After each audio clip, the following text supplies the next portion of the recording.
Hi hello കൂട്ടുകാരെ, എല്ലാ കൂട്ടുകാർക്കും ചെമ്പനീർ പൂവിൻ്റെ നാളത്തെ പ്രൊമോ റിവ്യൂയിലേക്ക് സ്വാഗതം. വർഷയാണെങ്കിൽ പാറ്റേനെ അടിക്കുന്ന സ്പ്രേ എടുത്തിട്ട് റൂമിലും ഹാളിലും മുക്കിലും മൂലയിലും ഒക്കെ ഇങ്ങനെ അടിച്ചുകൊണ്ടേ ഇരിക്കുകയാണ്. ആ സമയത്താണ് രവിവേട്ടൻ അങ്ങോട്ട് വരുന്നത്. രവിവേട്ടൻ ഇതിൻ്റെ സ്മെല്ലടിക്കുമ്പോൾ രവിവേട്ടന് ശ്വാസം കിട്ടാണ്ടാവുകയാണ്.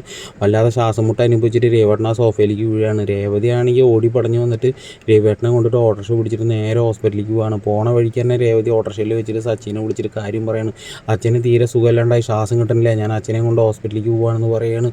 സച്ചിയാണെങ്കിൽ കേട്ട പാതി കേൾക്കാത്ത പാതി കാർ എടുത്തിട്ട് പാഞ്ഞ് നേരെ ഹോസ്പിറ്റലിലേക്ക് വെച്ചടിക്കുകയാണ്. സച്ചി വരുന്ന സമയത്ത് ഡോക്ടർ ഓക്സിജനൊക്കെ കൊടുത്ത് രവിവേട്ടനെ അവിടെ ബെഡിൽ കിടത്തിയിരിക്കുകയാണ്.